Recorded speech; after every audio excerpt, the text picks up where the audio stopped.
Fala pessoal, sejam bem-vindos ao canal Bitgráfico, aqui quem fala é o Tainan. Hoje é o dia 2 de setembro de 2022, uma sexta-feira, sextou galera. Nesse vídeo de hoje nós vamos comentar sobre o que aconteceu, o Bitcoin chegou a bater ali acima dos 20.400, mas já voltou para baixo dos 20. O que está acontecendo? Para onde que vai esse mercado? É disso que a gente vai falar nesse vídeo de hoje. Antes de começar, eu peço encarecidamente que você deixe o like aí embaixo. É assim que o YouTube reconhece que esse conteúdo é bom e que você quer que esse canal continue trazendo mais conteúdos como esse. Não se esqueça de se inscrever no canal e ativar o sininho para receber as notificações dos vídeos e análises que eu posto aqui diariamente. Bem, pessoal, então vamos falar aí da situação do Bitcoin hoje, que não mudou muito em relação à situação dos últimos dias, né, galera? Se a gente olhar aqui o preço em que o Bitcoin estava aí nos últimos dias, lá em 27 de agosto, né, alguns dias atrás, quase 10 dias atrás, ele estava nessa região aqui dos 20, 19, enfim, o Bitcoin já está aí há 1, 2, 3, 4, 5, 6, 7 dias na mesma região, tá? Sem grandes mudanças, sem grandes acontecimentos. O gráfico, pessoal, ele segue com aqueles padrões baixistas aí que a gente já vem aí desde o início do ano, alguns deles, tá? No caso, esse topo duplo aí no gráfico semanal, né, mensal. E se a gente der um zoom aqui no gráfico diário, a gente vê aqui uma cunha descendente, uma cunha ascendente, desculpe, rompida para baixo, tá? Sinalizando aí continuação da tendência de baixa.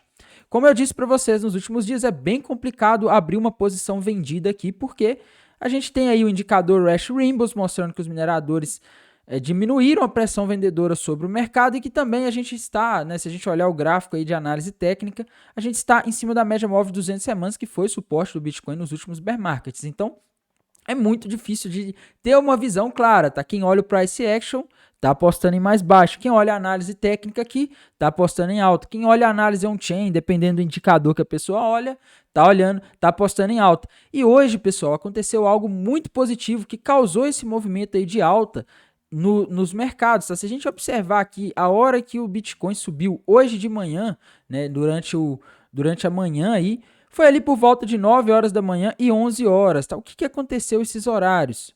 Como eu já vinha mencionando, pessoal, a gente teve aí a divulgação de dados relacionados ao mercado de trabalho essa semana. E hoje, nessa sexta-feira, a gente teve a divulgação do famosíssimo payroll. Galera, no último mês, lá no mês passado, né, o último que foi divulgado, veio 528, esse veio 315. Isso aqui está mostrando que o mercado de trabalho dos Estados Unidos está perdendo força, tá? E isso é bom. Por incrível que pareça, isso é bom para os mercados. É ruim para os trabalhadores, mas é bom para os mercados, tá? E eu já vou explicar o porquê. Outro dado aí que veio aí surpreendendo também foi o dado da taxa de desemprego relativa ao mês de agosto. Até então, a taxa de desemprego nos Estados Unidos estava se mantendo em 3,5, extremamente baixo, abaixo aí do que é considerado pleno emprego. Hoje, ela foi atualizada às 9h30 da manhã e veio 3,7. E o mercado gostou. Tainan, como assim o mercado gosta do desemprego aumentando? Esses dados vieram mostrando isso? Sim, e eu vou explicar o porquê. Um dos motivos que está fazendo o Fed, o Banco Central dos Estados Unidos, apertar a política monetária, subir os juros, o que derruba as bolsas americanas, tira a liquidez do mundo e, consequentemente, derruba criptomoedas, é esse desemprego que está muito baixo. Os empregadores têm dificuldade de contratar, de achar funcionários, tá? Os funcionários, eles estão tendo muito poder de barganha. Só que os funcionários, eles acabam recebendo mais, porque os empregadores estão tendo mais dificuldade de achar funcionários, então eles pagam mais. Se eles recebem mais, eles vão comprar mais, eles vão ter mais dinheiro na mão, e isso vai encarecer os preços dos produtos, tá? Então isso está gerando, está contribuindo aí para perpetuar o cenário de inflação. A gente já viu, inclusive, uma queda aí do petróleo, mas a inflação ela continuou crescendo, apesar de ter crescido menos do que o esperado nos últimos meses, ela continuou crescendo, porque essa inflação que a gente está vendo nos Estados Unidos, principalmente, ela está muito atrelada à mão de obra, tá? E para você tirar essa inflação que está causando o aumento do custo da mão de obra, você precisa diminuir a demanda por mão de obra. Se você sobe os juros, as pessoas passam a pegar menos empréstimos, porque automaticamente se torna mais caro pegar empréstimo. As pessoas investem menos, os investidores, porque há um custo de oportunidade, né? Quando você investe em alguma coisa, você vê, é melhor deixar esse dinheiro parado no banco rendendo juros ou é melhor investir? Qual que vai render mais? À medida que os juros vão subindo, muitos negócios que antes eram viáveis passam a não ser viáveis, passa a ser melhor deixar o dinheiro em algum título de renda fixa de algum país ou até mesmo dos Estados Unidos. Então é basicamente isso faz com que as pessoas prefiram guardar o dinheiro, prefiram aplicar o dinheiro do que movimentar ele, isso tende a aumentar a taxa de desemprego, tá? Então, assim, pessoal, eu vejo uma situação, um contexto que pode indicar que estejamos próximo do fundo, ou que talvez não demore tanto para o mercado de criptomoedas, pelo menos, chegar no fundo. Por quê, pessoal? Porque se a gente olhar, a gente tinha até então dados de inflação que vinham sempre mais altos do que o esperado. Os últimos que a gente teve, o último CPI, o último PCI, vieram abaixo do esperado. Subiram, mas menos do que o esperado. Agora a gente está vendo aqui pela primeira vez a taxa de desemprego lá nos Estados Unidos aumentando.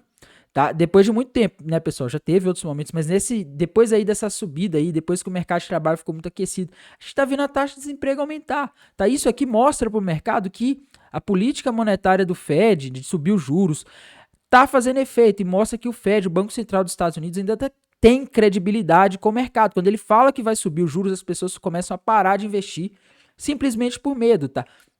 E isso é muito bom, pessoal. Isso pode, na minha visão, se a gente continuar vendo aí dados de inflação vindo abaixo do esperado, ou talvez até uma deflação e mercado de trabalho perdendo força, isso é muito bom para os mercados, porque os investidores vão começar a pensar, olha, o Fed logo vai ter que parar de subir os juros, porque o mercado de trabalho está começando a sentir, né? Embora 3,7 ainda seja um nível de desemprego extremamente baixo, se ele continuar assim, vai ser muito bom. O mercado vai começar a discutir quando o Fed vai parar de subir os juros, qual vai ser a taxa de juros aí de final de ciclo lá nos Estados Unidos. Essa vai ser a discussão, tá? Então a gente deve aí prestar bastante atenção. Na semana que vem a gente vai ter um evento, pessoal, que vai ser coisas ligadas ao OPEP, tá? Não sei se aparece aqui no calendário macroeconômico. Na segunda-feira, próxima segunda-feira, vai ser dia do trabalhador lá nos Estados Unidos. Então, feriado nos Estados Unidos, geralmente os mercados aí eles ficam sem direção, tá? Mas a gente tem que ver aí como que vai sair essa história da OPEP, pessoal. Se a OPEP resolver fazer aí corte em produção de petróleo para aumentar o preço do petróleo, talvez o Fed tenha que apertar um pouco mais. Ele tem que contrair a economia mais rápido para não deixar a inflação voltar a subir, beleza? Lembre-se que petróleo é a base de tudo no mundo, a principal matriz energética. Bem, pessoal, por esse vídeo de hoje era isso. Desejo a vocês aí uma ótima noite, um bom descanso e bons negócios. Até mais, tchau!